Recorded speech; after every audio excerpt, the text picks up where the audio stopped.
Hello my friends, I'm Bee and this is Bee's Intuition. Today we're going to do a reading about what makes you so goddamn attractive, so hot, so spicy. Why does everybody think you are the hottest thing around, okay?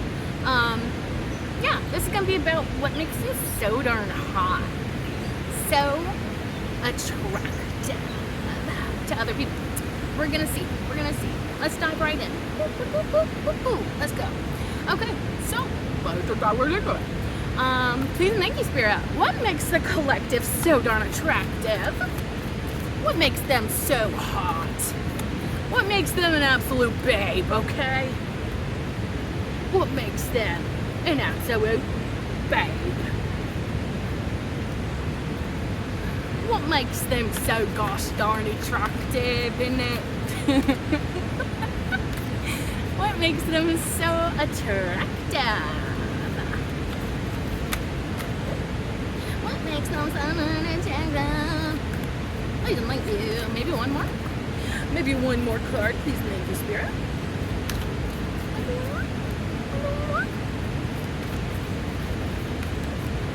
Maybe one more. Maybe one more card. Dare I ask? Okay, I daren't apparently. So that's all of them, I guess. I guess. But yeah, let's just go right into what is showing up for you. We have the Five of Swords. Okay. We have the Three of Cups. Okay. We have the Nine of Cups. We like that. We have the Three of Swords. And then bottom of the deck, we have the Page of Swords. So, all of the cards that are showing up are either cups or swords. So, you got that emotional intelligence as well as regular intelligence. Your mind is beautiful, but your heart is also equally as beautiful. You've also been through a lot of shit, but you don't let that affect you and how you show up. There's also a certain curiosity about you. People might find that very endearing. Okay, let's just dive right into clarification now. Starting out with that Five of Swords.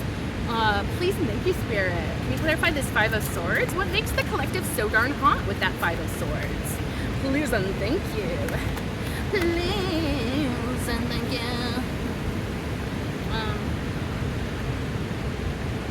You know what? I'll take it. It's a bit much, but it's probably telling us a bit of a story. A bit of banter. Yeah, this is actually a lot. You know what? This stack, I think I'll analyze it like it came out, but I'm gonna put the rest of the stack back, I think. Or at least the amount. I'll show you. Anyway, so the cards that came out are the Queen of Pentacles, Page of Pentacles, the Tower card came out in the reverse, and then there's this stack, which I think, you know what, actually no, I'm not going to put it back, because it does feel like it's telling us a story here, backstory to this Five of Swords. So we have the Eight of Pentacles, the Hierophant, Four of Swords, Three of Cups, double confirmation for Three of Cups, Five of Pentacles, Three of Pentacles, and then bottom of the deck we have the Star card. Wow.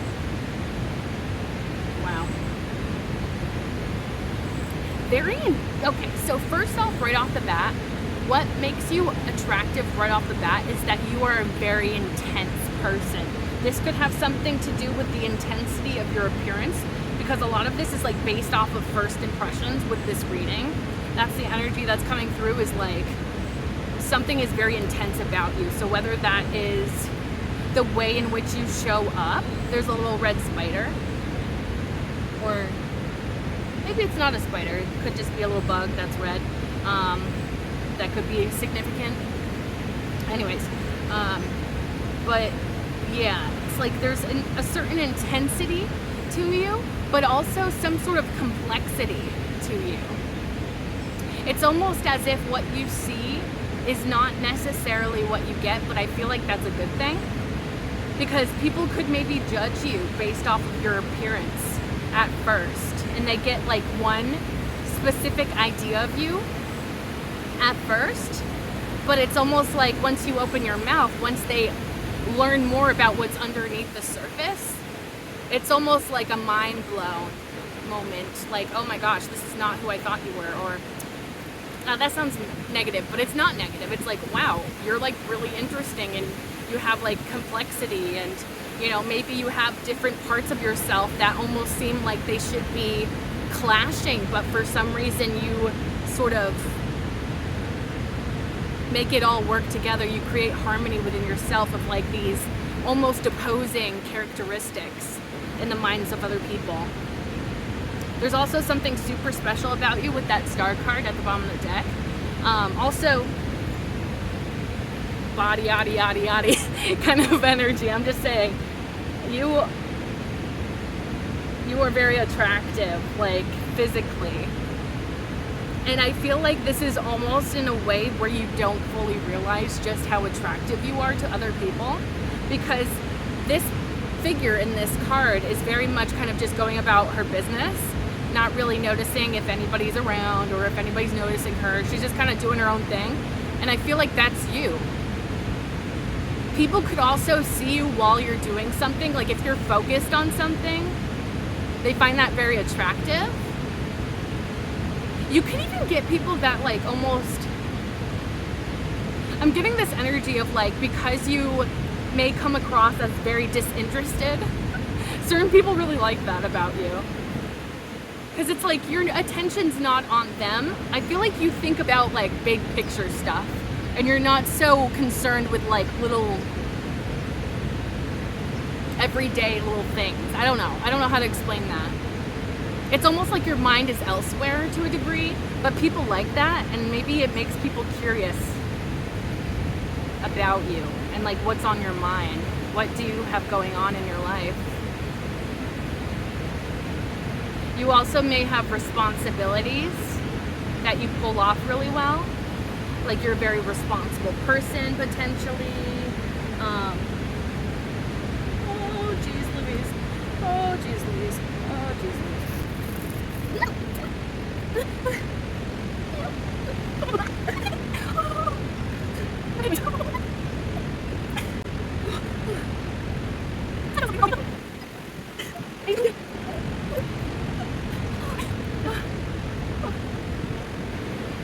Oh, God. Okay, it was a tick. You attract ticks.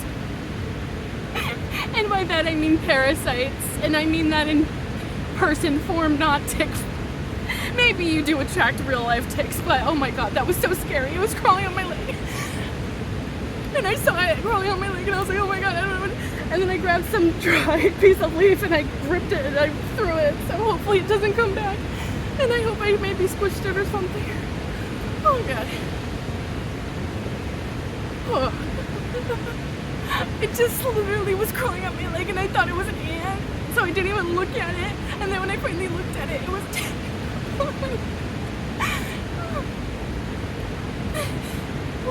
my thing is, I don't have an issue with bugs crawling on me as long as they're not a parasite.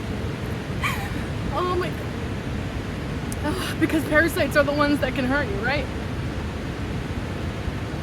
Oh, let me calm myself. Jeez Louise.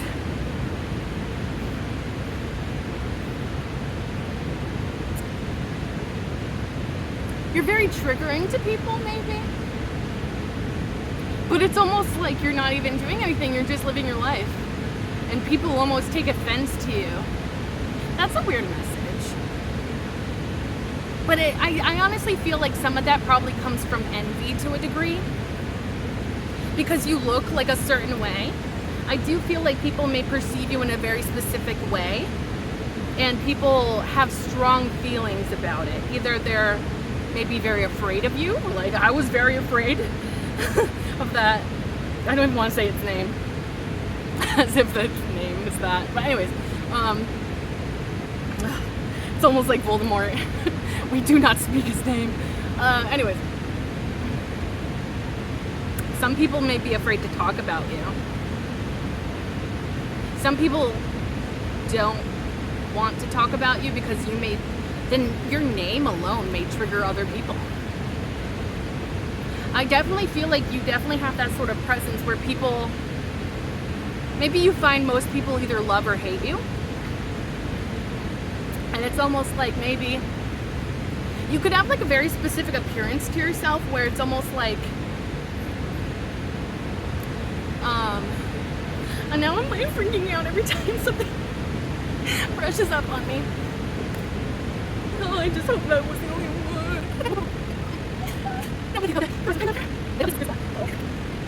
It's fine. It's fine. It's fine. Okay. So you shake up other people's lives as well. Yeah, to some people you could come across as scary.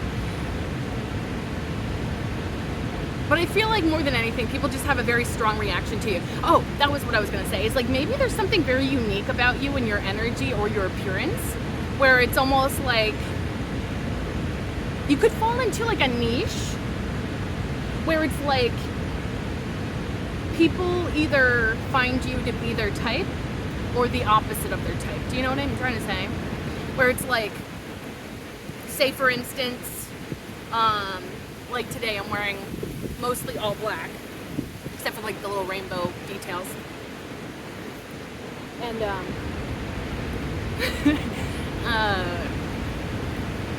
yeah, so like maybe somebody would see me wearing mostly all black and they would maybe associate me with somebody that's maybe more alternative or goth, and you know, that alone, like that aesthetic kind of falls into a little bit of a niche where it's like either people are like into that and they're like, oh yeah, that's fucking awesome, or that's totally my type, or whatever.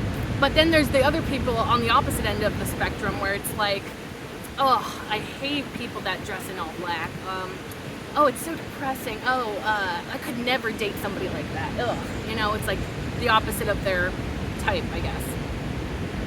And personally, I'm not like a big believer in having a type necessarily, but that could be your experience where people kind of like either love or hate you, or like they're either really into you or they're like really not interested, maybe? I don't know. But interesting. Anyways, that's what I'm getting right off the bat. But let's go on to this like Five of Swords and what came out for that. This is really interesting how this came out. So the Queen of Pentacles came out, and then the Page of Pentacles was like over top of the Queen of Pentacles. And so it almost speaks to me of like a mask to a certain degree. But it's almost like you're downplaying something. It could be simply humbleness, where it's like you kind of just show up in every environment in a way of like you don't really see yourself as any better than anyone else. You also may see yourself as still learning. You're still a student. You're not like quite the master quite yet. But I feel like you are becoming a master, and we'll dig more deeply into that. But I feel like you actually have a lot of power to you, a lot of stability within you, a lot of security within you. But I almost feel like the way that you show up, maybe you feel like it's almost necessary to a degree to kind of show up in a more humble energy, or like, oh, you know, what I'm doing isn't that big of a deal. I'm not really that special. But like people could like see the real you, like see how truly powerful and special you are. But it's almost like, and I feel like this is probably like something that has to do with like maybe the way you were raised, or just were socialized to be. You could have been raised to like believe that humbleness is kind of everything. Um, so maybe you were taught to be humble, kind of, and so maybe you feel like, oh, this is just like the way that I am. But I also feel like some people almost see this as a sad thing, almost, because it's almost like you are almost trying to dim your light to a degree. And I don't know if you necessarily see it like that, but other people could. And so I feel like the people that see this, that they see you putting on this mask, and I don't even know if it's necessarily a mask, because I don't even know if it's fully conscious. Could be like taking place on a subconscious, unconscious level.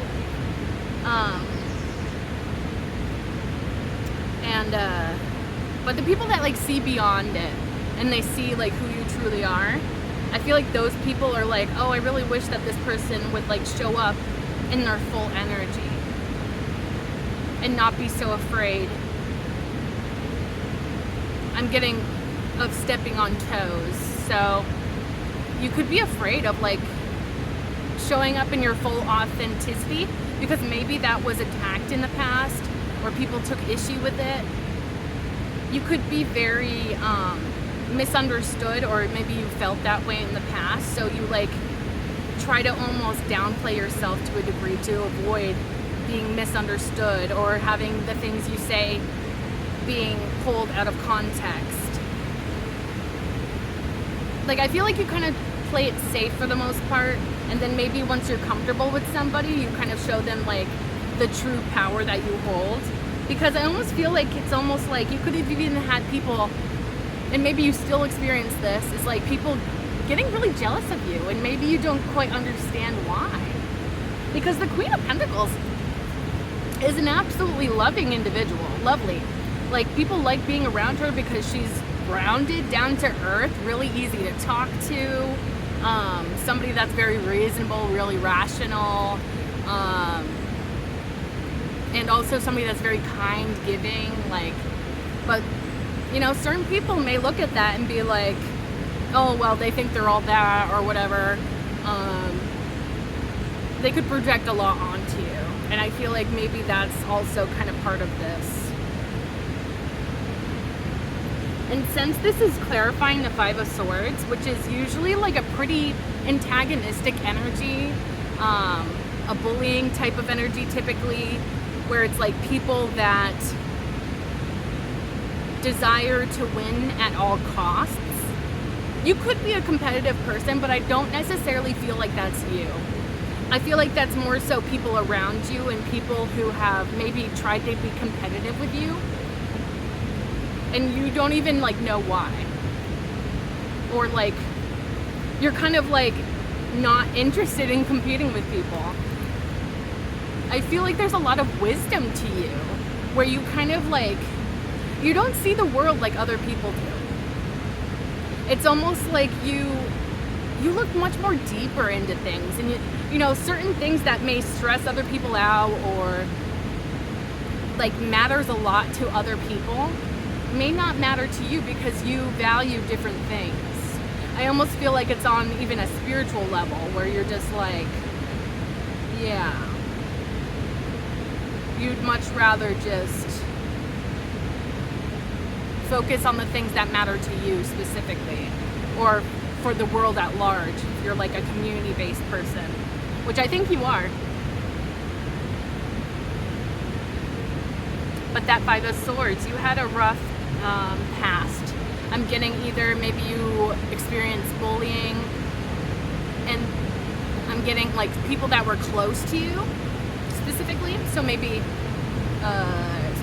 kids in school, or maybe, I hate to say it, even parents or parental figures, people you looked up to. Teachers can sometimes be bullies. I hate to say it, but it's possible. But that Five of Swords definitely does not hit me in a way that's very nice and soft and cozy. It's definitely the opposite. And I think it's because you trigger people, and this is not anything that you're doing consciously. I think it's simply who you are that people take offense to. And I feel like it's super confusing to you, because you're just like, why though? Like, why is this necessary? Like, why do you feel like it's necessary to take offense to me when I'm just trying to live my life, kind of thing? But I think it's because there's something special about you. And some people, and this is personally my own opinion, I think that bullying, when somebody is the victim of a bullying type of attention, I guess, I think it's usually because there's something special about that person that's being bullied. And that's my controversial opinion, I guess. I think that these people see something very special, different, unique about you that can be your superpower, but because they don't understand it, or it's different, or it's not according to social expectations or something, they instead attack you for that thing, demonize you to a degree, maybe even make you a bit of an outcast, like a social outcast to a degree. But it's because there's something special about you. And that's my personal opinion about bullying, is usually it's an indicator that there's something special about you. But, you know, when we're growing up and we're not really from like the bully's perspective, they maybe don't understand that characteristic you have, or that thing about you, and they just see it as different, weird, and not in alignment with social expectations. So then they try to like maybe separate you from that or something, make you doubt yourself and all that. But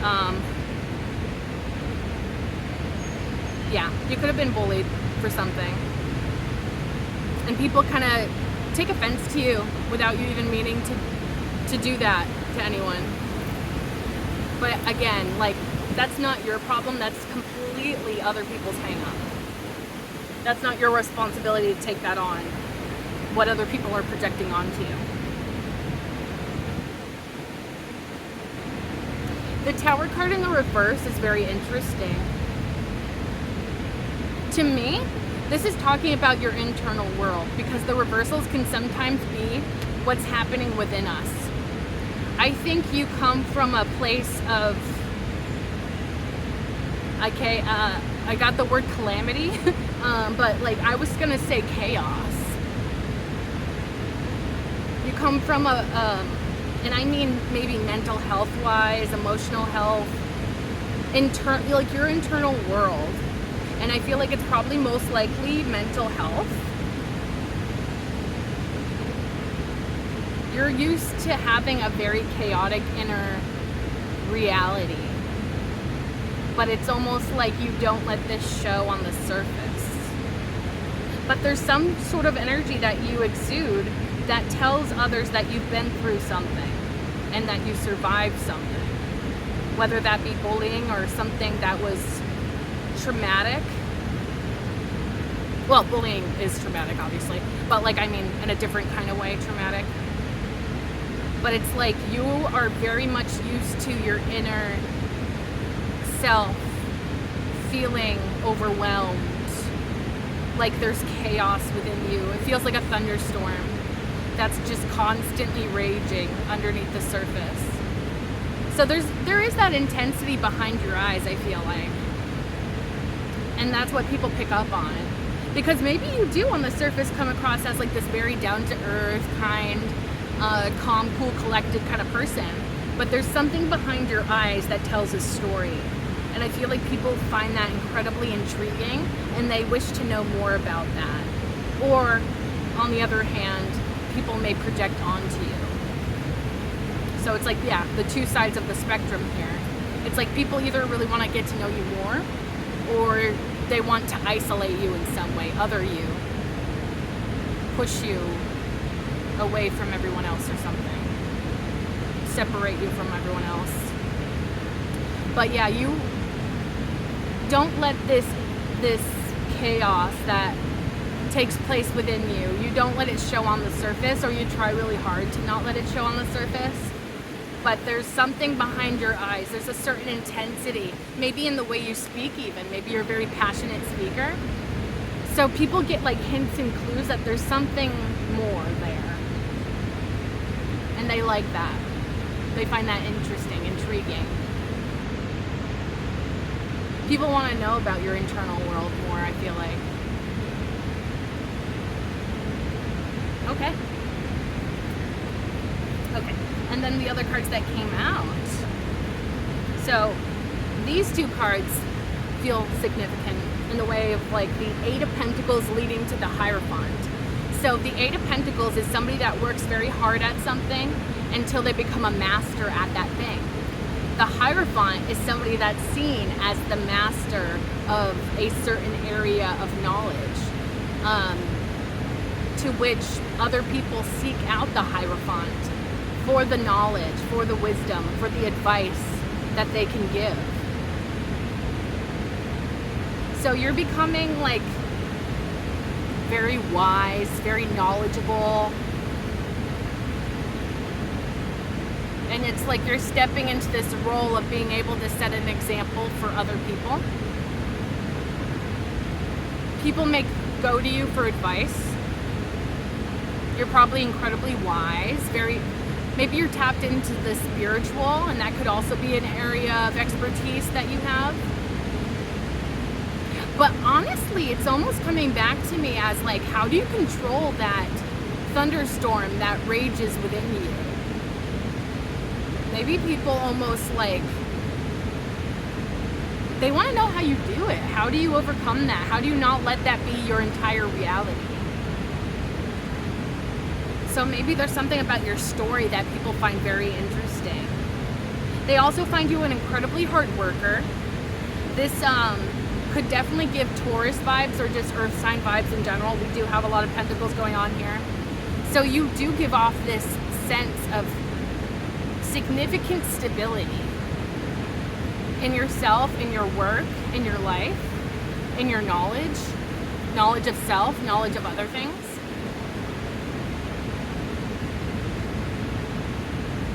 But you have a really good energy to you where it's like you, even if you do come into this time of being a leader of sorts or a guru potentially, you're not the type of person to abuse your power.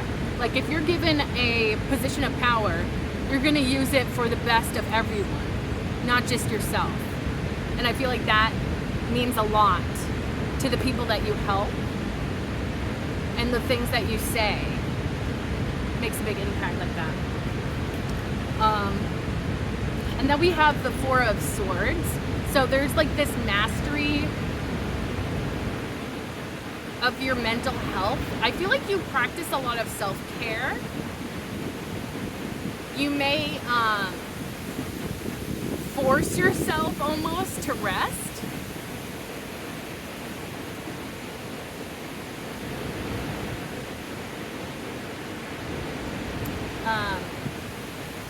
I just keep thinking about that thing coming back.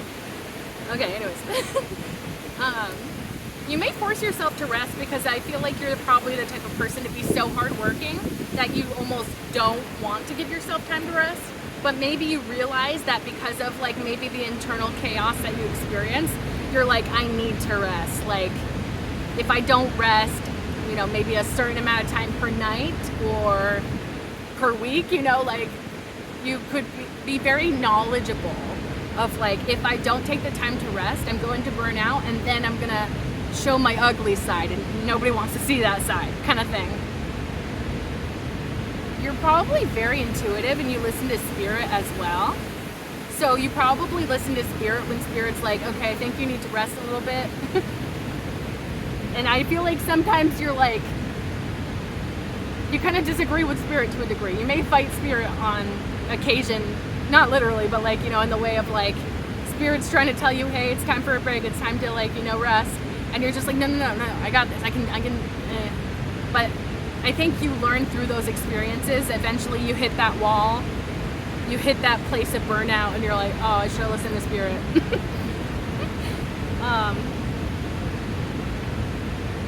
But it's good, because it's all learning, right? And I honestly kind of like that you're showing up as that Page of Pentacles on the surface typically, where you're just like, yeah, I'm still learning. So it's like, even though you have all this knowledge, wisdom, and stuff within you, you're still open to learning more. And I think that's another part where it's like that Hierophant, which is usually seen as like a teacher sort of energy. One thing that's really important about teaching is being open to the fact that you don't know everything. and there are still things to learn. And I feel like you have that sort of energy about you, and people really respect that, because it's like, yes, you hold a lot of power, but you yield it in a very responsible way, and in a way that's very down to earth and not like high and mighty. The Three of Cups, you're a very kind person, very easy to talk to and get along with. A lot of people could want to be your friend or something more. I feel like when you hang out with people, they have a really good time and they want to hang out with you again. Because you bring just like this nice energy, like a positive energy to like any social occasion.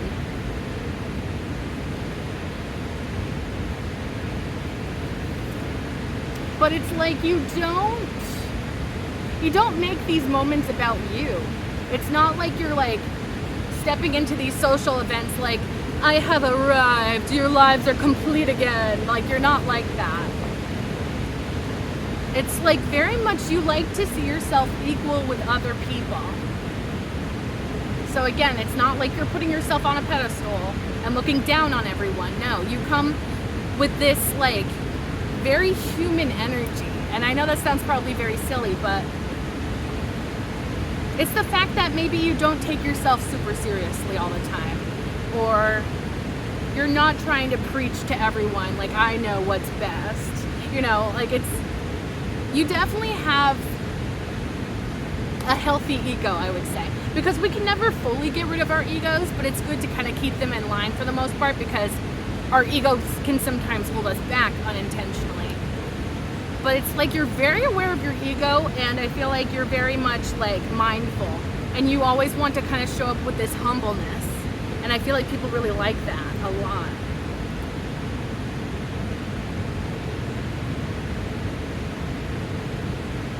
There's something here with the Five of Pentacles and the Three of Pentacles. You could help people get out of like really difficult times. And I don't even know if you necessarily realize that you have this capability, because I almost feel like it's very natural. I feel like you're incredibly community-based with the Three of Cups showing up twice and then the Three of Pentacles here. You're very based in community. That means a lot to you. You're all about creating an environment that's safe, welcoming to all, inclusive. And you like to build with other people, because it's like you see the value in community.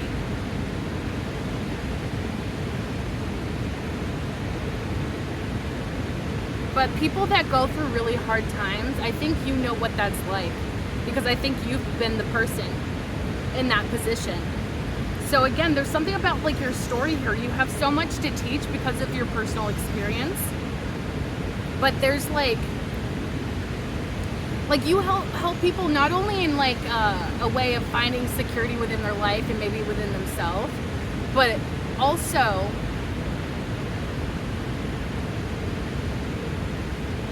what was the other thing? It's almost like you show people that there are options that they didn't realize were there. And it feels to me like I'm getting like a really specific image in my mind of like people being homeless. And it's almost like maybe you know like the connections in town where it's like, oh, did you know that there's a I hate to say homeless shelter, because they're not always the best kind of places, and not always practical for certain people that are homeless. But maybe you like have connections to certain organizations that are local that help people, you know, get off the streets and get into a home. Actually, get off the streets, that sounds very bad. I don't judge anybody that's homeless or ever has experienced homelessness, because especially in America, it's a lot easier to become homeless than it is to become a billionaire. Anyways, but it's almost like I'm getting this image in my mind where it's like you talk to somebody that may be going through a time of being homeless, and you like share resources with them. Like, oh, do you know of this organization? Do you know of this food pantry nearby? Do you know about this thing you can apply for? And I feel like the way in which you show up builds really strong communities, but also a sense of community. It's like you help people to feel like they're not alone. Ah, that really hit me in the heart space. Really hard. Oh my gosh, that really made me very emotional. Wow. Because it's like you show up for these people. My emotions have been really intense during this reading. You make people feel very intense, and that's, I think, again, going back to like people, I think people that truly get to know you tend to love you because of who you are. Like it's like all the things that make you you. You're just an amazing person. And I don't even know if you are aware of how amazing you are. But people that feel like they have, I don't know why, but I'm getting so emotional saying this. People that feel like they have not a friend in the world, have nobody in their corner fighting for them. You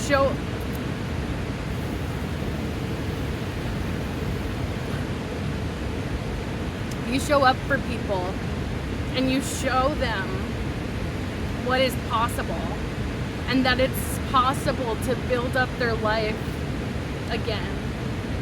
You give people like hope,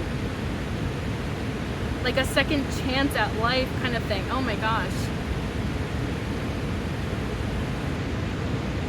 You literally makes such a big difference in this world, and especially to individuals. I feel like you've talked to specific individuals in your life, and it doesn't have to be specifically that example I gave of like, you know, a homeless person and connecting them to resources, but I feel like you're just that kind of person that genuinely just wants to show up for other people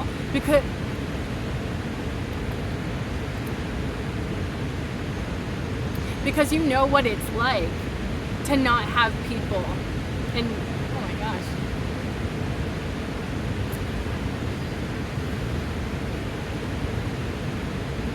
you know what it's like to feel like you're completely alone and that you have nobody on your side.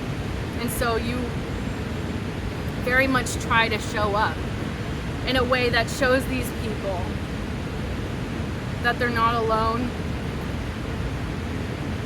Oh my gosh. And I'm getting the phrase that they're not unloved. Because there's people that feel like they're unlovable or that something is wrong with them. And you teach people that there's nothing wrong with them and that simply by existing, simply by being a human, they deserve respect and love and support. It's literally such a beautiful energy, and it makes me want to cry, but in a positive way, because you help these people feel like they are not alone. And you may even help people rebuild their lives back up from a place that they thought could never be rebuilt. And it kind of brings me back to this Tower card.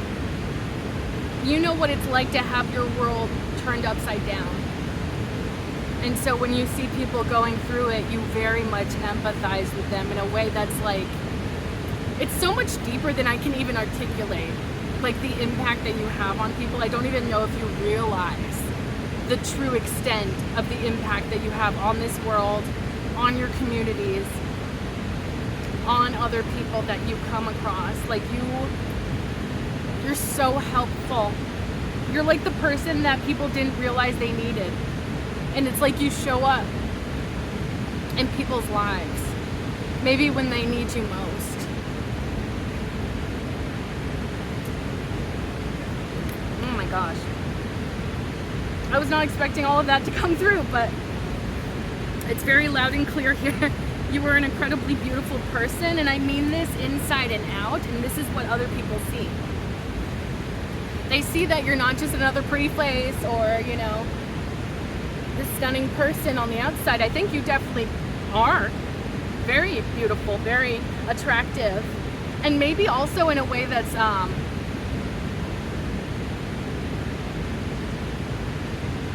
outside of societal measurements of beauty. You know what I mean? Like, we have a very Eurocentric view typically of what is considered beautiful. And so you could be somebody that is very outside of those Eurocentric characteristics. Honestly, I feel like I'm connecting with somebody that could be BIPOC, a Black, Indigenous, person of color potentially. Because it feels like there's something about you that may be different, like physically maybe, than like what is typically considered to be beautiful. But it's like you and everything that makes you you is just so darn beautiful. And I think it starts from within. It's almost like before you even say anything, people can feel your energy. I'm getting this sensation of like a warm hug. And I feel like that's what having a conversation with you feels like. You help people to create stability in their lives when they have no stability and when they feel so alone. You could be a literal teacher. Like, I'm getting like, I don't know if anybody out there has seen Abbott Elementary, which is like a really funny show, and I definitely recommend it to anyone who sees it. But it almost gives me that episode of Miss Howard's, or Mrs. Howard? Mrs. Howard's? I can't remember her first name. But anyways, one of my favorite characters on the show. She bumps into this kid, or like he's an adult at this point, and he bumps into her, and he's like, "Oh my God, Miss," now I forgot her name. Oh, Buggy, please go. I'm scared. Okay, he's just joking. He's not a, so I'm not gonna freak out. But anyways, but yeah, so there's like this episode where this kid comes up to her, and he's all grown up, and he's like, "Oh my gosh, you were my teacher, and like, you know, you made such a huge impact on me," and blah blah blah. And she was just like, "Oh, you know, it's what I do. It's not that big of a deal, you know. It's just, you know, what I do." And you know, and then she was like, "Oh, how's your mother?" And he's like, "Oh my God, she's so good. That's so wonderful that you asked." And pretty much like she walks away from that interaction, and she's just like, "I have no idea who that was." It's so funny. But anyways, the point of that coming into my mind, I think, is like, you could literally have, if you're a literal teacher or whatever the heck you do, you could have people like years down the line, when they see you, when they interact with you, they're like, "Can I please thank you for all of the help that you gave me in those moments that I needed it, the support that you have given me." I feel like you change people's lives. You really do. And again, I don't even know if you're aware of this because you're so humble. You're literally so humble.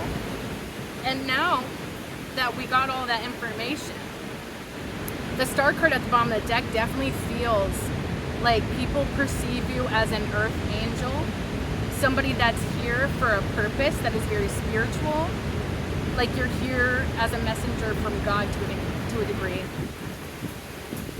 The wind's picking up.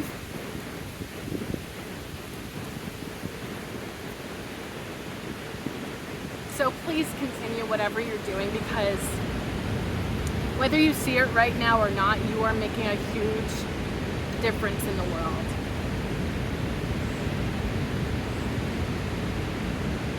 And so it's like, you're so much more than your physical exterior, because you are so special and you have such a radiance within, such a kind heart. But I'm also getting a very sharp mind because of the swords being here. You could be very quick-witted. Maybe that's another thing that makes you very likable.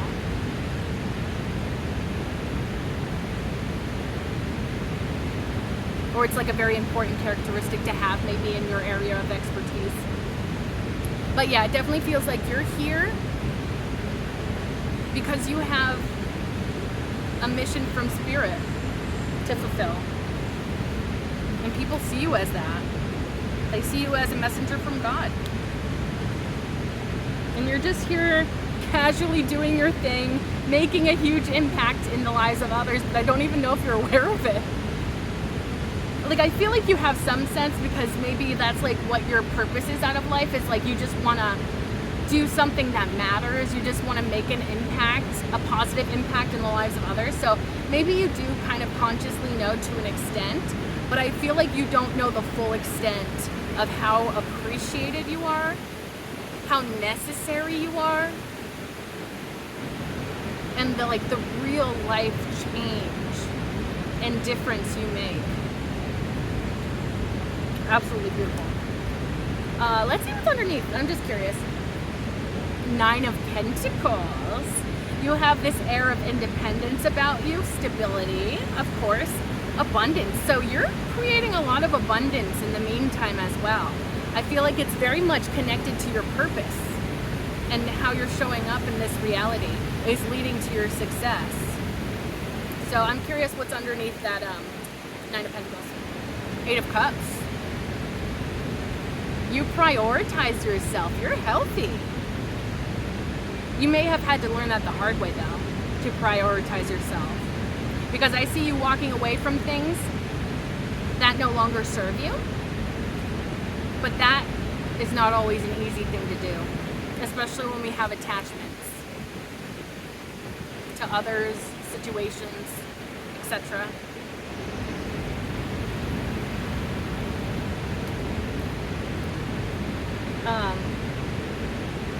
But you know how to prioritize yourself, and I feel like that's also what's leading to, honestly, it's like you prioritizing yourself. Not only is it leading to your success and abundance, but it's also, I feel like it's almost a necessary part of why you're able to show up in this way for other people. If that makes any sense. It's almost like, because you're so in alignment, because of the choices you made in the past, even the really difficult ones, it's almost like what makes, or what has led you to this point of making a huge impact in the world of, or in the lives of other people. And it's like, if you didn't make those difficult decisions, maybe you could have gone down a different path in life. But since you made those difficult decisions, you're like in alignment for this higher purpose that is making a huge difference in the world. Wow. Gorgeous energy.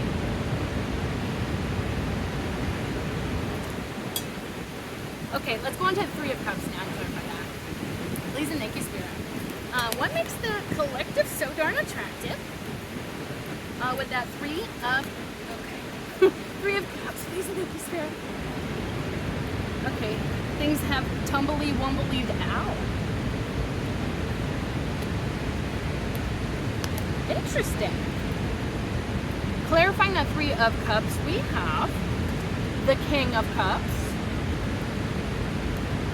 the Fool card, 4 of Pentacles,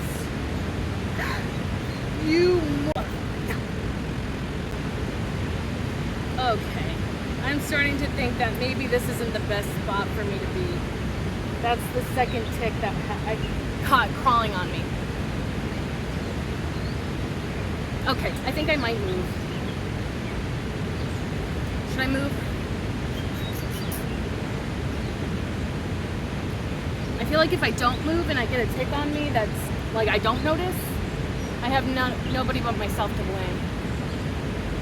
Spirit gave me 2 warnings. Yeah, I'm moving. But with the 2 ticks,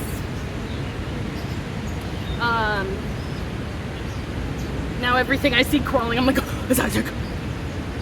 That's just a beetle flying. Anyways. Ugh, they're so creepy. I mean, honestly, I'm very lucky that I've been able to feel them on my body. before they got their little suckers into me. Definitely gonna have to check myself when I get home. That's clear. That's for sure and certain.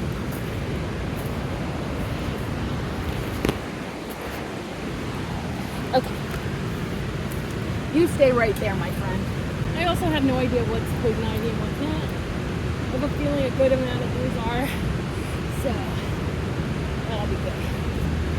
Good for the immune system, right? What doesn't kill you makes you stronger, right?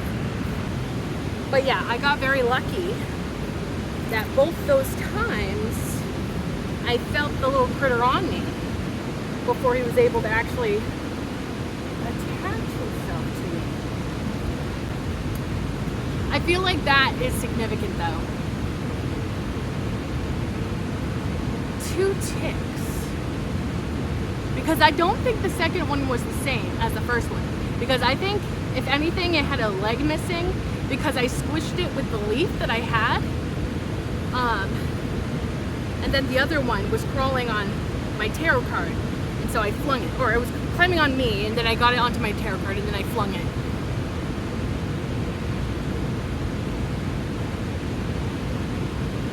But yeah, 2 different ticks. So obviously you attract parasites. And by parasite, I mean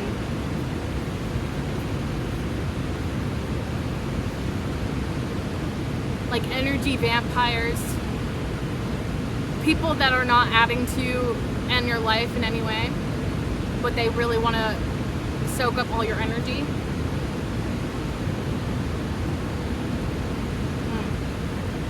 So that could definitely be part of your experience or past experiences.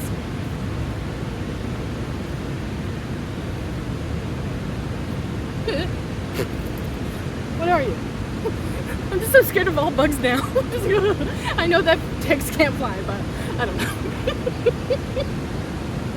Anyways. I don't know why, but that's cracking me up. You can watch me slowly spiral into madness over the fact that ticks exist. Actually, I think I'm already a little bit mad, but what have you? Whatever. Oh, a little yellow Spidey. Oh, that's pretty cool. He's just a little guy. But he's yellow with like black spots and stripes, I think. Whew. Anyways. Okay, I think I got all the cards back together. So yeah, we're clarifying that 3 of Cups. But yeah, energy vampires, the people that like, it's because you have such a beautiful light. You're such a warm person. They're attracted to you naturally. You may have had a couple of close calls with some ticks in your life.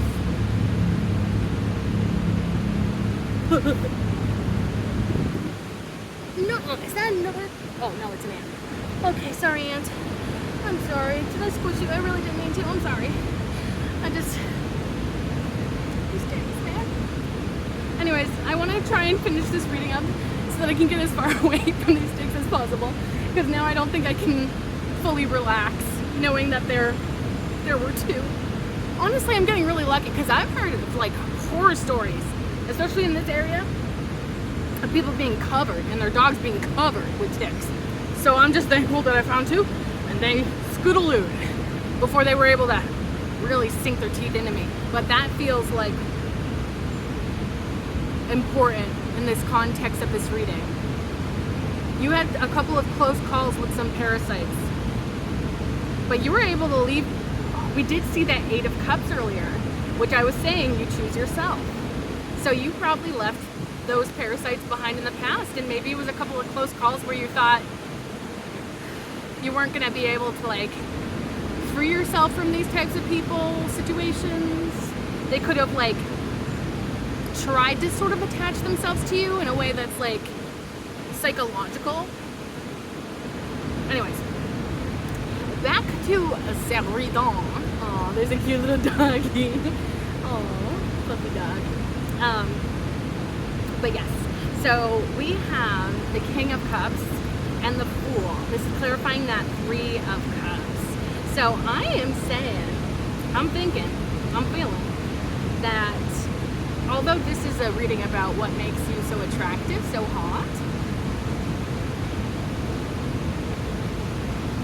there's somebody that maybe in a friend group of yours, or maybe just somebody that's like in your community, that is very interested in you, and they want a beginning with you, a new beginning. And this feels like it's the King of Cups, so that's somebody with really deep feelings, probably feelings that have built up over a period of time. They feel like Spirit is guiding them to you. They want to take a chance here. But I do see this Four of Pentacles and this Four of Cups as potential barriers that this person could come up against. And these barriers are in place to protect you from those parasites we were talking about. But this person does not feel like a parasite, but they're incredibly drawn to you, and it's like they're drawn to your heart more than anything else. But it's like they know that you have these boundaries up, and that you've had experiences that have led to you putting these boundaries up. So it's a very interesting energy. It's almost like you have such a kind, soft, beautiful heart. But it's almost like you want to show up for people in more of like maybe a platonic sort of way, because you're maybe a little bit afraid of romance to a degree. And I really do think it's just because of your past experiences being BS. Major BS.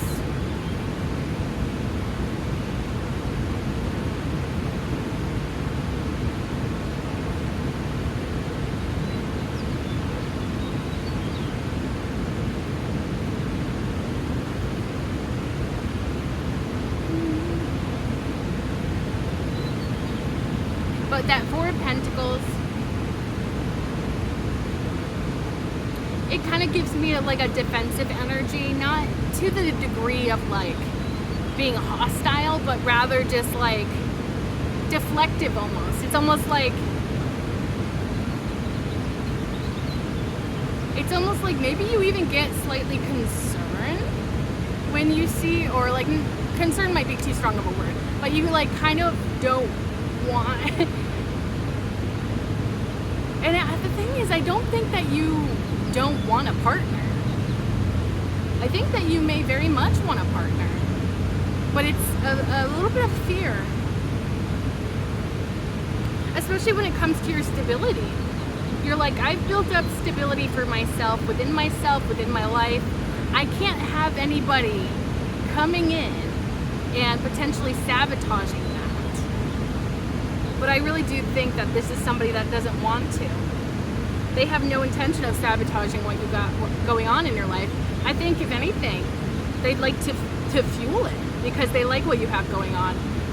It feels very much like somebody that would love to be an emotional support to you. This could be I almost said fire sign, but I'm getting water sign with the King of Cups. I actually have not seen a lot of fire yet in this reading. At all, actually. But that's good. I think that's actually really good, because it almost says that your attraction is beyond attraction, if that makes any sense. Your attractive appeal is beyond appearances, is beyond just physical. Sure, you're probably very attractive and you probably turn people on, but that is not why people are so darn attracted to you. Maybe at points you even say that, why is everybody staring at me? Is it just because I have a pretty face, or, my body is sexy or whatever? But I feel like that's slightly doing yourself an injustice, because I feel like it's all of who you are and the energy that you radiate. Almost like the intangible things about you.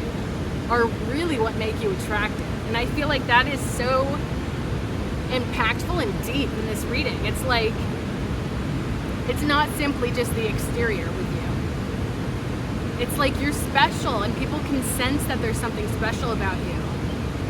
And especially if they interact with you, have a conversation with you, they see just how special and kind and wonderful you are. But yeah, so you may be a little bit standoffish with this person, like because you're protecting your stability, your security. And then the Four of Cups could also be kind of that, with more so the emotions, where it's like, I don't know if this person can be trusted. In the past, people have tried to show up as a kind, loving, supportive person, but that turned out to be a mask. And so you're like, I don't know, can I trust you? But there's like this sense of like sympathy or empathy from this King of Cups. They understand why you're like this. So either maybe you've told them something about your past, which if they're in your friend group, that could be a possibility. But I'm also feeling like maybe could be community, somebody that you've seen in your community or a community, maybe your local vicinity. They really understand this. I almost feel like maybe they have a similar backstory, and that's why they feel so drawn to you, because maybe they see a little bit of themselves in you. And I actually think this is quite beautiful because it's clarifying the Three of Cups. So I feel like you're the type of person that this person would be friends with. If you never developed anything romantic, if it only ever was in the platonic area.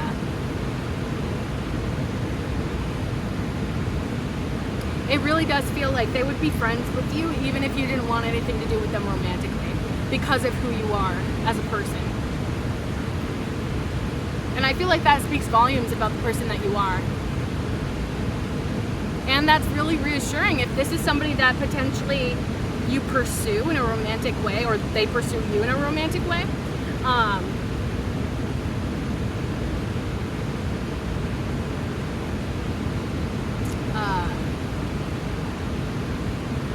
I don't know where I was going with that, but pretty much maybe I was just trying to say that it's good to have that basis or baseline of friendship and then romance built on top of it. On the bright side, these fours here with the Four of Pentacles and the Four of Cups, repeating fours could be a number for you, a sign from the universe, could be related to this person. So if you see repeating fours, it could be that this person's thinking about you. Oh, I keep squishing little bugs that are crawling on me because I'm just so paranoid. It's okay. We're good. I'm sorry, little critters. Forgive me.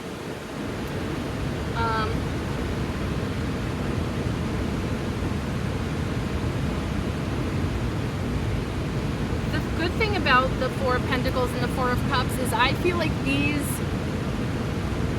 are not like super, how do I word this? I feel like there's a bit of wiggle room. Like I feel like these energies are not like being stuck in your ways necessarily.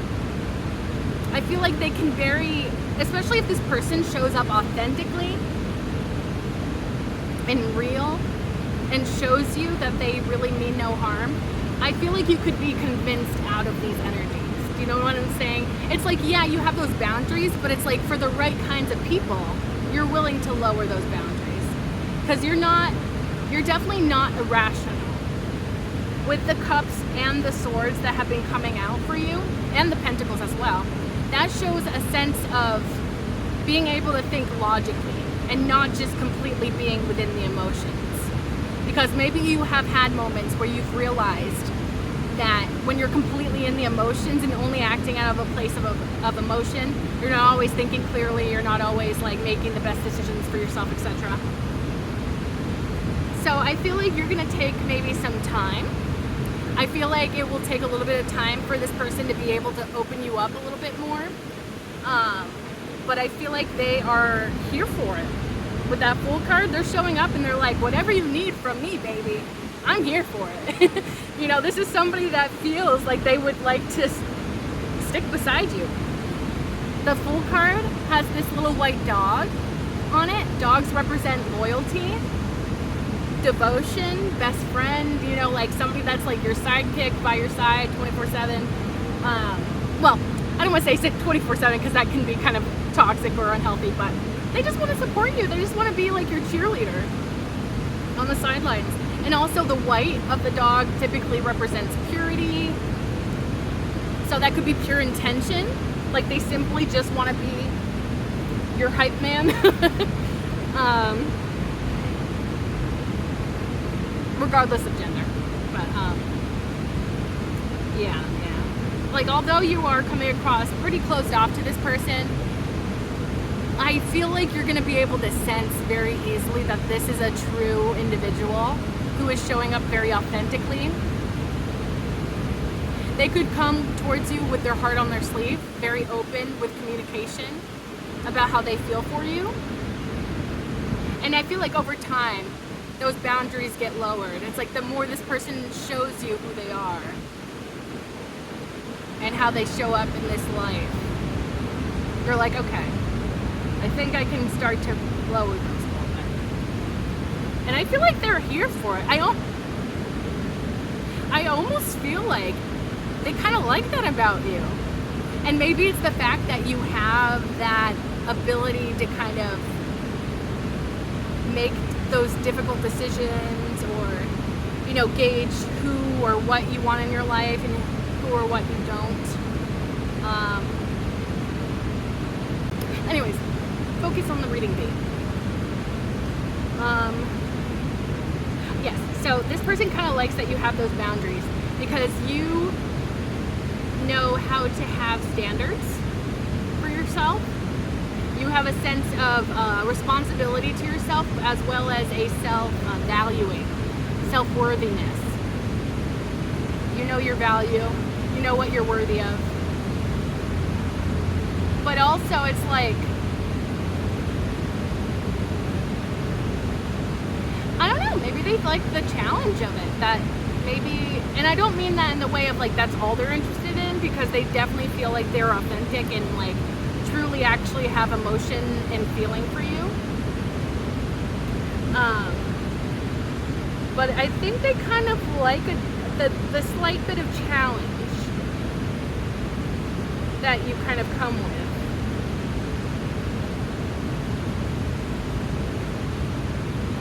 Yeah, because it feels like even though you're showing up in this way, it's like they're not giving up is what I feel. So that I think is a subplot in this reading, but if I were to read that as just like what makes you attractive, I would say it's like you being very involved with your community, your friends, the fact that you make friends maybe easily, or people like you, easy to get along with kind of person. People could develop feelings for you all the time, even friends. I think I almost want to say especially friends, because it's like the closer they are to you, they see your warm heart and the fact that you're so authentic. They see more and more about what's so lovely about you. And you may have some friends kind of making a fool of themselves sometimes, where maybe maybe it's possible that because you're so incredibly loving, that maybe they almost feel like, oh, does the collective have a crush on me? Do they return my feelings? And so maybe some people are like, hey, wanna date, wanna, you know, whatever. And you're just like, I'm sorry, I feel like you're more of a friend. And I don't think that these people hold that against you. Especially not the true friends, right? Or the people that are really here for you, or genuinely want to be in your life.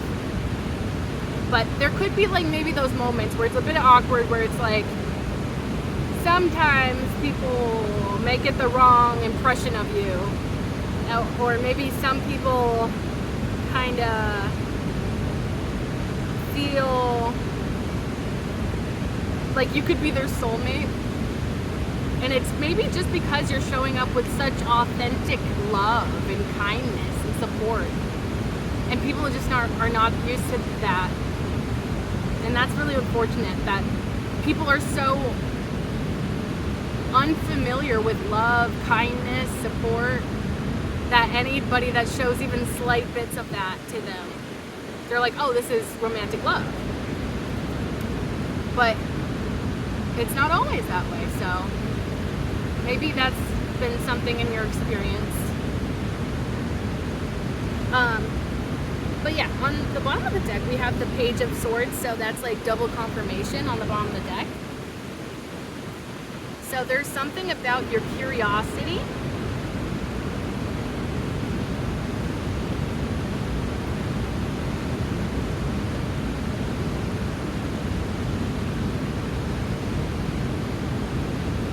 Your mind, your logic. You also have a good sense of intuition, because it almost feels like you know how to plan things in a way where it's like, I'm gonna wait until it's the right moment to act. That's what I feel from you. So it's like you know when to rest, when to act, when to do something, when to not do something. I feel like there's almost this feeling of not being impulsive. Maybe you were more impulsive in your past, but you've like learned how to kind of figure that out. I'm curious what's underneath that Page of Swords. 3 of Wands. So that's a message about your ships coming in. Something's coming in. Something's coming into your life. In terms of what makes you attractive, that 3 of Wands could indicate that, well, for one, the wands tend to be associated with like passion, attraction, that kind of thing. So, you know, that's definitely something that people could feel. But I almost feel like, especially with the Page of Swords on top, because you're not impulsive and you think things through, you attract a lot of opportunities. And I feel like those opportunities are actively coming into your life as we speak, or as you're seeing this. So something that you've been waiting for, something that can make you very happy, is coming in for you. Also, it could have something to do with your growth, how you've grown into the person that you are, is allowing in, I'm getting like manifestations. You're attracting what you desire. Yeah. Let's see what's underneath that 3 of Wands. King of Swords.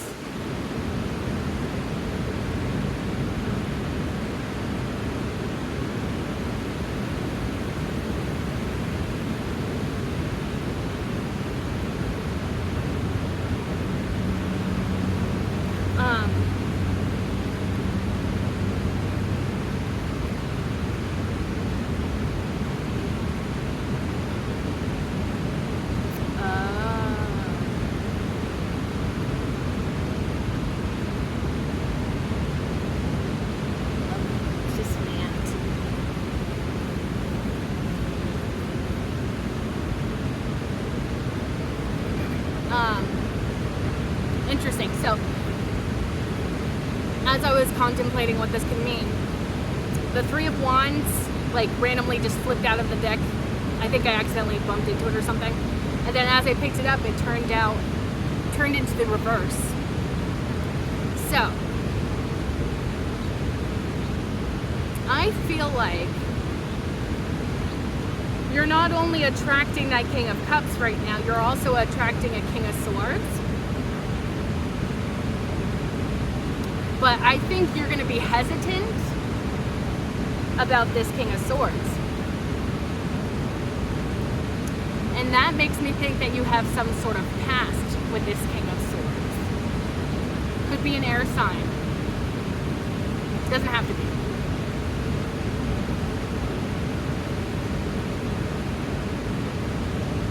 I feel like this is somebody that wants to speak to you. But I feel like this Three of Wands in the reverse is this King of Swords fear. They feel like something, like if you've been waiting for something to arrive into your life, they may feel like you have already received what it is that you're looking for or hoping for. So I feel like there's a bit of fear coming from this King of Swords that you may already be moved on from them. Like you have bigger and better things to move on towards. And yeah, the hesitation I see here. There's some sort of past here with this King of Swords, whether that be a full-blown relationship or not. I guess that will probably depend on your circumstance. But at the very least, it could be somebody that you talk to romantically potentially, or maybe you thought it was heading in that direction, but then it like took a left turn out of nowhere. But I feel like they're afraid of your opportunities. The Page of Swords can also be known as somebody that's observing you, watching you. And I think that makes more sense with the Three of Wands in the reverse, because it's almost like maybe you're on the internet or in the public eye to some degree, and they're watching you, and they're worried that all of this attention being on you is creating a lot of opportunities for you. Maybe a lot of opportunities in romance or something. And so that Three of Wands in the reverse to me is speaking of like, what if I don't stand a chance anymore? Or what if they already have a partner? What if they already have what they're looking for? Those kinds of fears are bubbling up for this person while they're watching you and desiring to come towards you to communicate, but they're maybe hesitant because of maybe the person that you've evolved into. And they're worried that you're going to be closed off to them now. But that's really not your problem. Ultimately, you're free to make any decision that you want to with your life and move on from somebody, especially if it was somebody that hurt you or disappointed you in some way. That's totally your right to move on from them. But in terms of what about you makes what about you is so attractive? You attract people in power, and that doesn't even have to be specifically romantic, but it could definitely be. You could just attract people in power in general. Like you attract good opportunities. You attract the attention of people in power that are able to like make maybe big moves, give you like great opportunities career-wise and stuff. People in power that are able to like endorse you or something, pay for your services or something. Yeah, you just like attract a lot of eyes on you, and typically from people in power or in positions of power in some regard. Okay, let's go into the Nine of Cups. Please and thank you, Spirit. What makes the collective so darn attractive with that Nine of Cups? Please and thank you, Spirit.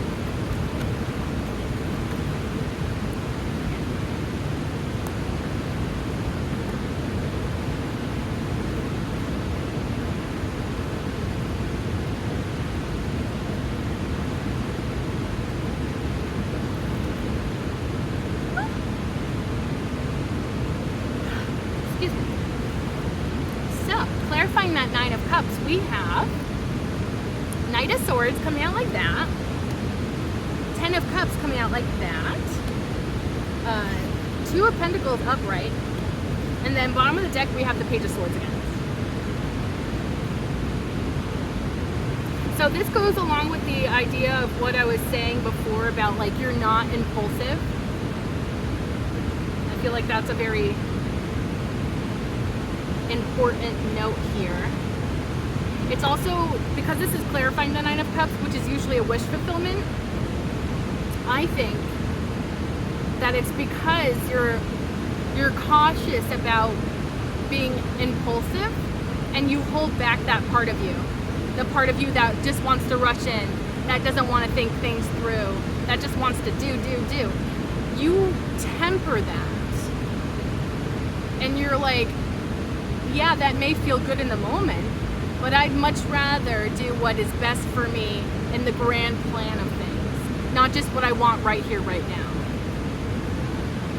Honestly, that is a beautiful and attractive quality to have, because if you're thinking about it, like, I don't know about you, but I'd rather be in a relationship with someone that is not impulsive, you know, and doesn't just give in to their urges and what they want in the moment. Because think about what that could lead to.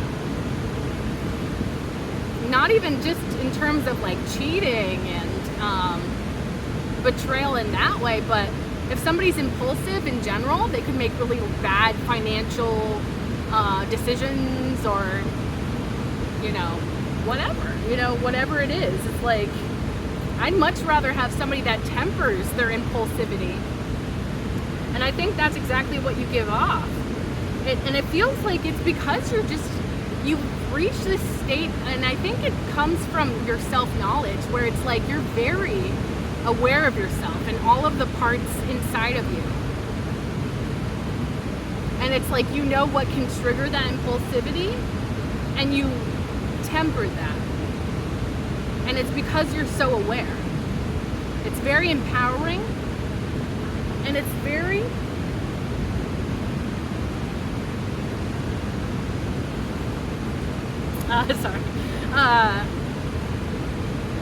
very attractive, because not everybody has that ability to be aware of the moments in which they're being impulsive, and not everybody cares about growing and developing and evaluating, like, oh, maybe I shouldn't be impulsive all the time.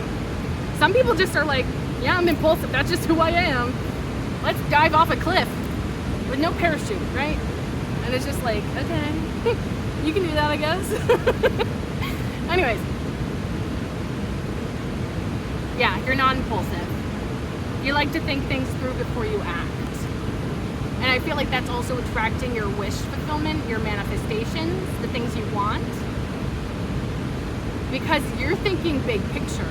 You're not thinking right here, right now, and what feels best in the moment. You're thinking, what do I want my future to look like? Will this impulsivity that I want to act upon right now, is that going to hinder my progress? Is that going to work against what I'm trying to manifest here? Very smart, very smart.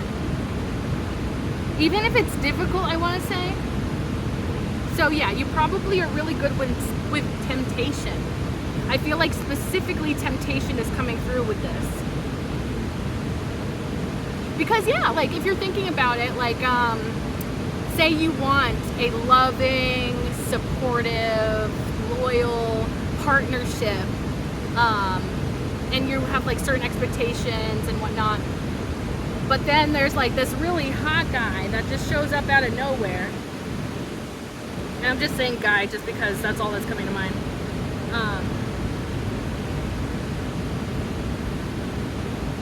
Sorry, this ant is just like, no, I'm good. Anyways, yeah, if you want a specific relationship, right?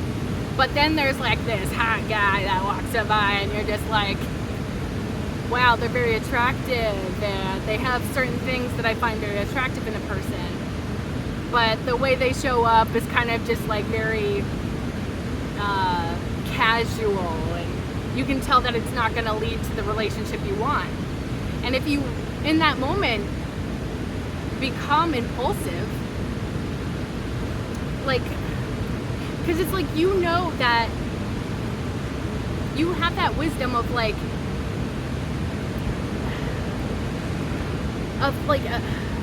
okay, so let me apply it to this situation. So it's like, say you hook up with that person because you just fell into that impulsivity, and you just acted upon it.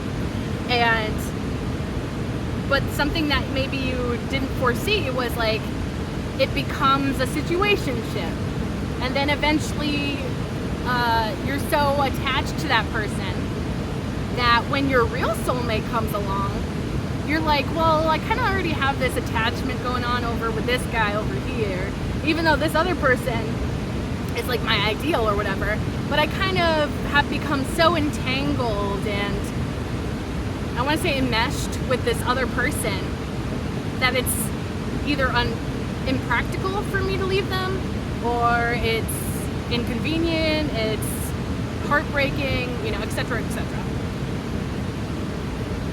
But you know and can foresee those possible complications. And so you're like, when that hot guy walks by in the beginning of this story, that hot guy walks by, you're like, you know what, I think I'm actually good. Because I'd much rather wait for the person that shows up as the person that I desire to be with, and who truly will fulfill what my heart truly wants rather than what it wants at this moment, right? Very, very attractive that you have this control, self-control for sure. And it's actually really beautiful that the Ten of Cups came out this way, because it's almost like you'd much rather hold out for that happily ever after.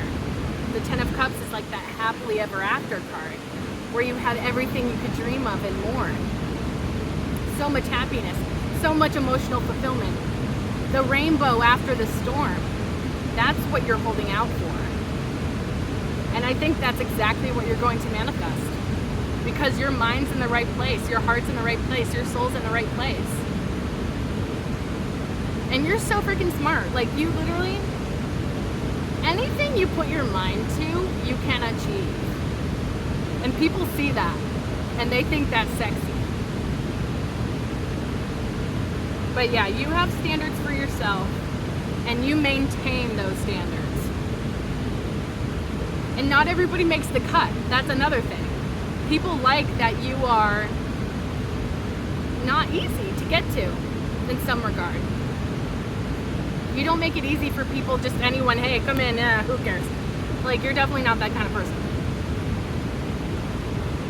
You hold out for what's important. And it's so funny that I'm talking about this tempering of your impulses and stuff. And then that Two of Pentacles, which kind of gives the physical depiction, in my opinion, of what it feels like to hold both that impulsivity but also your dreams and goals. And it's not always super easy to ignore the things that you want to be impulsive about. Because our bodies have needs, wants, desires that are not always in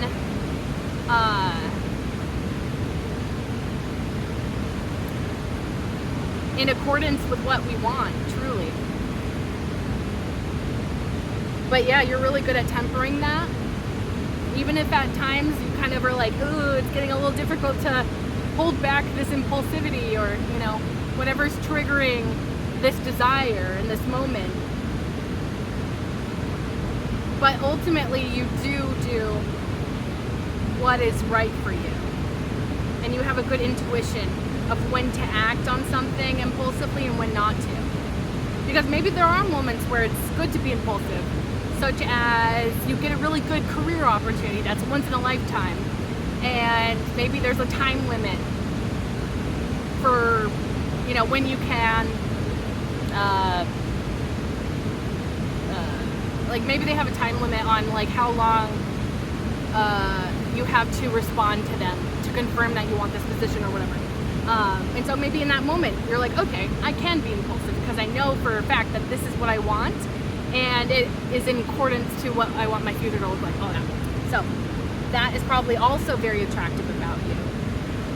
That Two of Pentacles, I think, also just speaks on a deeper level to the way in which you balance yourself and your life. Very attractive. It almost even feels like not a lot can kind of knock you off center or mess with what you got going on. People like that. Because you have like this power, this self-power about you, where it's like you know how powerful you are and how valuable you are. People like that. Beautiful reading. I really love this reading. Page of Swords. So I'm getting maybe like people have their eye on you. People like to observe you, what you got going on. I want to see what's underneath. Three of Wands again. Let's see what's underneath. Oh, the Magician now. Manifestation, power, experience. Experience that leads to mastery, that in turn leads to you manifesting your dreams. Ooh.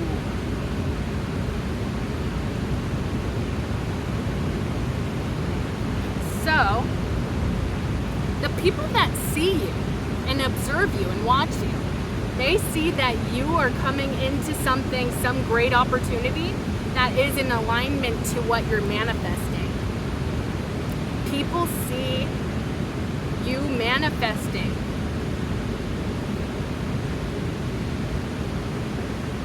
I almost even feel this sense of like, even people that don't believe in manifestation, they look at your life or they look at maybe your trajectory and where you're headed, and they're just like, I didn't realize that it was actually possible to manifest your dreams. But there they are over there manifesting their goddamn dreams, and they're looking real good doing it. You're so inspiring. I think maybe that's even part of what makes you attractive, is the fact that you don't just talk the talk, you walk the walk. You do the difficult things that add up and accumulate over time and unlock doors to this beautiful future that you're building for yourself. So people, I almost feel like, are watching you in astonishment. And because it is the Page of Swords, I almost get maybe there could be people that may be a little bit feeling inferior to a degree around you. But I don't think that you see anybody as inferior to you. I think this is people's own judgments. But yeah, so that's what makes you attractive. In terms of this storyline though, something very soon is going to manifest for you. And this is in a big way. I'm getting with that Magician that this is going to be in a way that other people are going to be able to see. You could be manifesting something huge. Or maybe it's just something that means a lot to you. Because like, when I say something huge, sometimes people are like, you know, thinking about what would be considered a huge thing according to societal expectations. But maybe something that's huge for you would be simply passing a college class with good marks, you know, or graduating from college so that you can move on to the next step of your goals or something like that. It doesn't have to be the biggest thing of like, suddenly you can get a house or a car or like those materialistic things that society deems as important and, you know, huge. But it could be something that just means a lot to you. And you're like, finally, I got this, like, you know, whatever it is that you hold dear. That's what it feels like. You're getting something that you've been really desiring, and other people are seeing you get it. And they're very impressed. They are. To the point where they may even feel a little bit intimidated. But again, that's not your problem. That's based on all their own insecurities, their past, their traumas, etc. I really like this reading.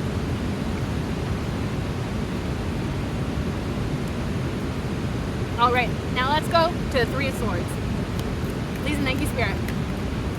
Why is the collective so darn hot with that Three of Swords? Thank you so much, Spirit. What makes the collective so darn hot with that Three of Swords? See you one more time. What makes them so darn hot?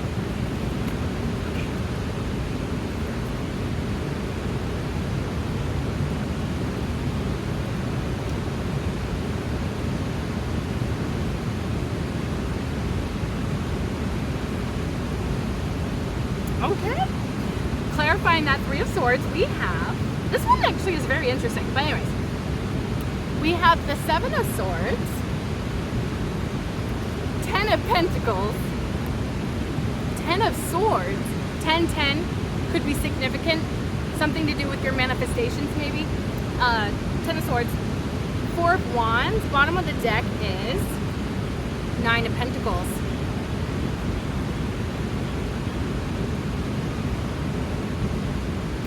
Oh, I'm getting some energy from this. You're kind of sneaky and cheeky. And I don't mean that in a bad way, actually. I feel like this is kind of a fun energy. And usually I don't like the Seven of Swords because it's like that sneakier energy. But in this context, I feel like I'm getting like a literal magician in my mind of like the sleight of hand. You know, like how they make their magic tricks look like real magic. And it's usually like something like a sleight of hand and they're like, ah, you know. That's the kind of energy you give off where it's like, it almost even feels like misdirection.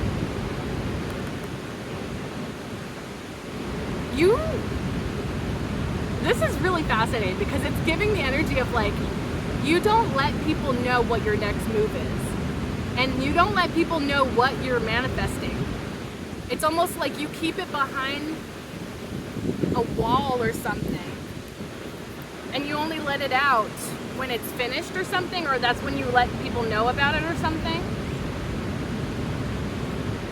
Like, look at how this guy's like cheeky, smiling, like looking over his shoulder at the camp behind him. It's like you work behind the scenes where nobody can see you, but you give off like these energies or hints or something where it's like, it feels kind of like misdirection. And I don't know if you're necessarily mean for it to be misdirection. It doesn't feel like you're doing it in a way of anything like it doesn't feel manipulative in the way of like being a manipulator, but rather just like you're controlling your own story. And maybe you also realize that the more eyes you have on your plans, the more likely those plans are to get like, you know, to veer off plan, or, you know, not go the way that you want. There's more people that can kind of give you the evil eye, try to sabotage what you have going on. So you kind of keep it behind closed doors, I want to say, until it's here. And then you're like, okay, now I can show people. I like that, actually. And this is all clarifying the Three of Swords, which is a card of betrayal, pain.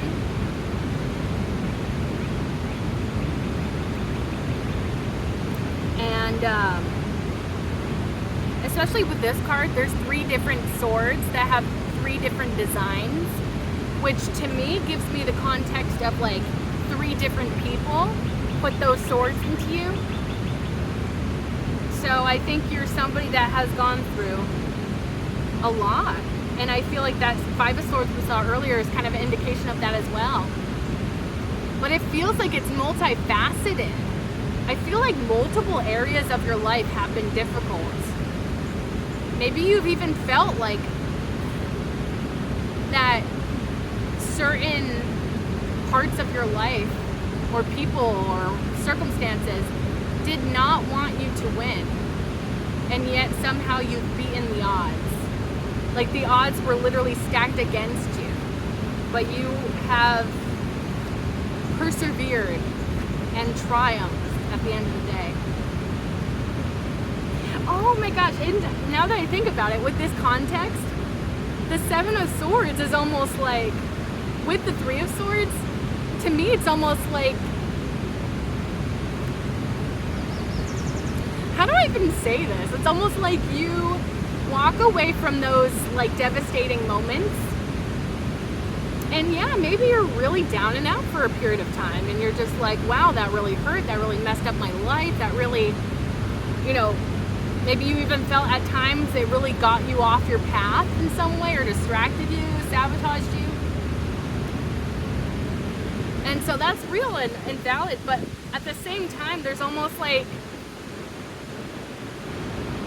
there's something about the fact you know yourself. It's like, I know I can get over this, and that this is not the death of me. This is not the end of things for me. And so it's almost even like, you could have people from your past who were like the ones that put these swords into you, and they're here thinking like they're never gonna repair themselves, they're never gonna snap back, or they're never gonna overcome the obstacles I put in their way, or the pain that I've caused, or the sabotaging that I did. There's no way they're gonna get back on track, that they're gonna fulfill their dreams, all those things. But then you're over here like, you just watch, and I am gonna do exactly what I set out to do, regardless of those obstacles, regardless of those pains of the past, unfair circumstances, unfair treatment. If anything, because he's holding some swords, so if anything, these past experiences of pain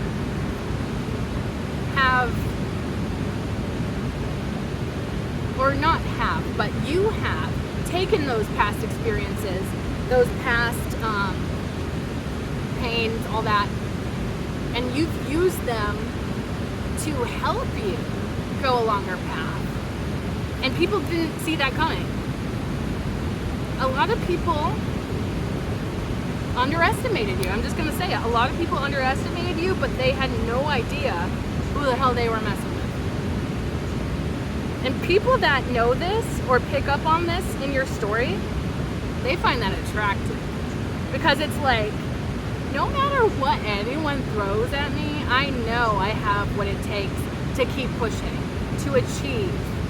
Regardless of who tries to sabotage me, who tries to interfere, other people's energies, just know I'm not going to let that stand in the way. I'm just not. And then that 10 of Pentacles, you got your eyes on the prize, baby. You're just like, I know what I want my future to look like, and it's going to look nothing like my past. It's actually going to be so freaking awesome, so freaking stable, happy home, happy life, filled with abundance and ease. Ease. That word is highlighted for me. You're not used to having a soft life. You're not used to things being easy for you. But you are manifesting a future in which things finally become easy. Wow.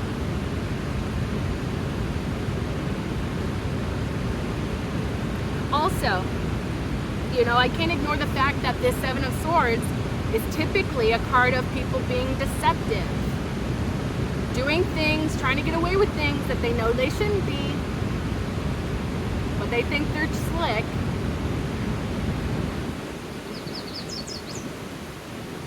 So that could even cause people's sneakiness, deception, their lies, their duplicity, all that kind of stuff. It probably was a part of these pains.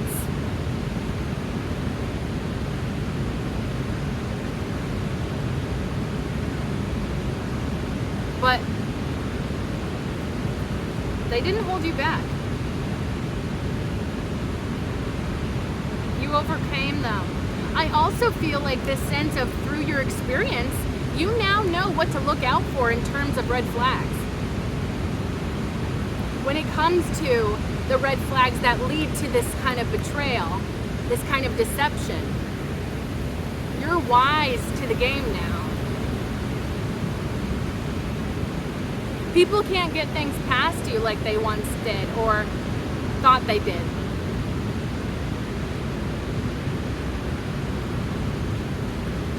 And so you're attracting everything you want and more.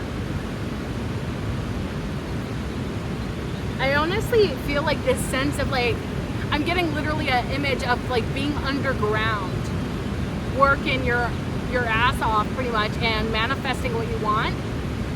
But all that people see is just what's on the surface. They don't realize that you're underground working on things and you're about to pop out with a new manifestation.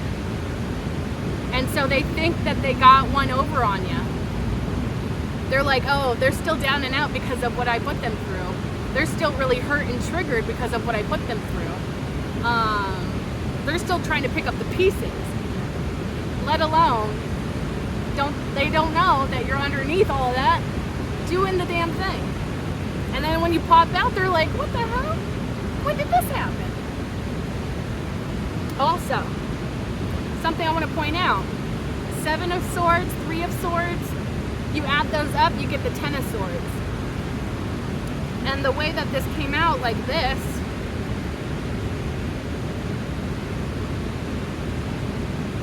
clarifying that 3 of Swords, people really did think that you were down and out for good, like down for the count. They really did not see you getting out of this. They thought that they left you in such a dark, bleak, rock bottom. I'm getting like a well, but it's all dried up, and you're like at the bottom of that well. And it looks like an impossible thing to free yourself from. But somehow you have climbed your way out of that well. And these people thought that you were going to stay down in that well forever. They had no idea who they were messing with.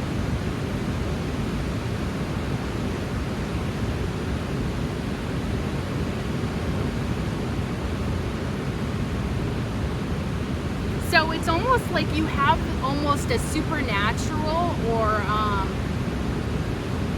inhuman strength almost, where it's like anyone else that went through just a fraction of what you've gone through in your life would have given up. Would have, said, okay, maybe I'm just not meant to be where I want to be. Maybe this is where I'm supposed to be, at the bottom of this well. And this is my new life now.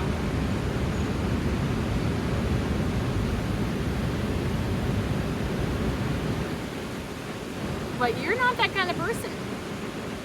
You're the kind of person that gets back up even after you feel like you can't.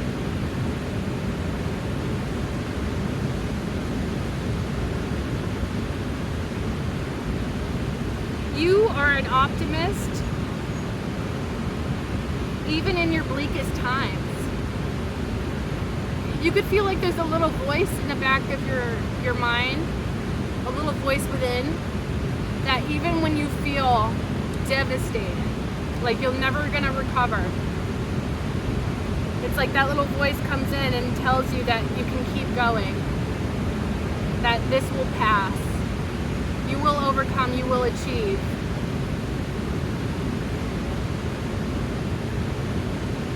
And I feel like people are finally seeing this, that you have this almost supernatural ability to bounce back from these terrible things.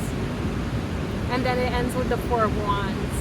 This is a card not only of like union, so if you want a really good relationship, this could be an indicator of that, but it's also a card of meeting your personal milestones, surpassing them, crossing that finish line. And if you think about it, like something like a finish line that you're crossing, such as like a race, people are around to see that. There's always people cheering at the end of a race for the people that have, finished that race, right? So I feel like that's the next chapter that you're stepping into in your life. Success, completing something, or maybe not even completing, but just achieving something that you have been wanting for some time and probably been working for or working towards for some time. And I feel like people are going to be absolutely astonished, because like, how the hell do you create so much abundance, so much success out of such bleakness, such betrayal, deception, sneakiness. People trying to take you out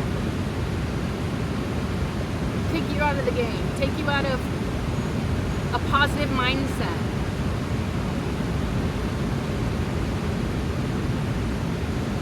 And you've just been persevering to such an extent that you are going to be absolutely successful in whatever it is that you want. And I really do believe that these people from your past are going to be the ones that are seeing you manifest and complete the things that you wanted to complete, achieving the things you've been wanting to achieve in your life.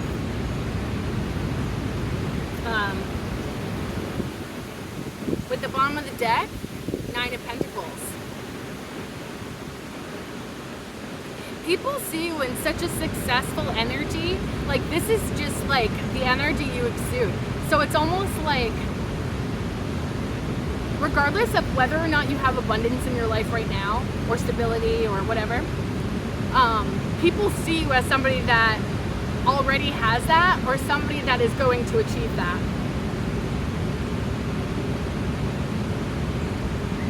I really like to say with the 9 of Pentacles that this success, abundance, stability, security that you are coming into, that's all thanks to yourself. Especially in those bleak moments where you're at your rock bottom, you feel like you have nothing and no one to keep you going. And yet somehow you find the strength within to keep going, to not give up, to achieve the things that you want to achieve. And you come into it. You come into that success because you never gave up. You kept working. You kept pushing. I really do feel like you're coming into a new chapter in which things are going to finally be easy for you. And I want to say it's all thanks to you. It's all thanks to you and your own strength, your own ability to pull yourself out of that darkness. Because nobody else did that for you. Nobody else did that for you at all. It really is like the definition of self-made is what I want to say.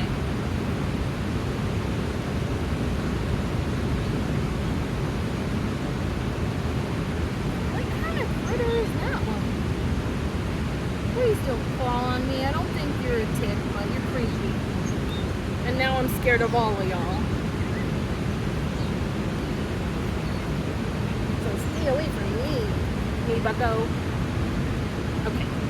Anyways, let's see what's underneath the 9 of Pentacles. Knight of Wands. You're fiery, you're passionate, you're driven. People find that incredibly attractive, and also maybe somebody feels that way towards you, where they feel passionate, they feel like they want something with you, they want to come towards you, express their passion, attraction. But sometimes the Knight of Wands can be a little bit of a player energy, so I don't know if you would take these types of people seriously. But maybe you're just like, it's nice to know that I still got it going on, you know? I want to see what's underneath that Knight of Wands. 7 of Wands. So this, I said at one point in this reading that you're overcoming things against the odds. The odds have been stacked against you. Literally, it looked like you were never gonna succeed. That there was no way in hell that this was even possible. And yet, you're coming out on top, and you're coming out so successful, so strong, so powerful. And it's almost like people can't ignore that. People cannot ignore the fact that you are incredibly strong, resilient, and that you are achieving against the odds. It's literally a story for the ages, truly. Inspirational as hell, motivational as hell. You would be a great motivational speaker because of your life experiences and who you are as an individual.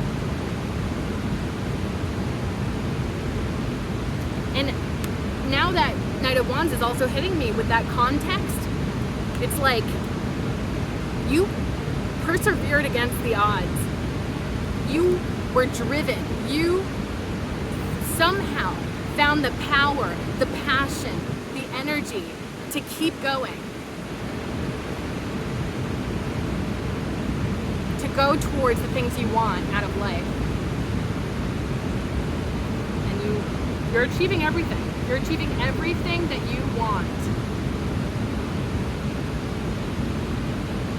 And honestly, I really love that it's the Nine of Pentacles here, because whether you're in a beautiful, loving relationship, you know, building a family, all that,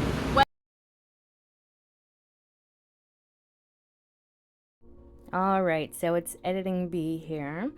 My phone died at this point, unfortunately, so I didn't get the ending of this reading.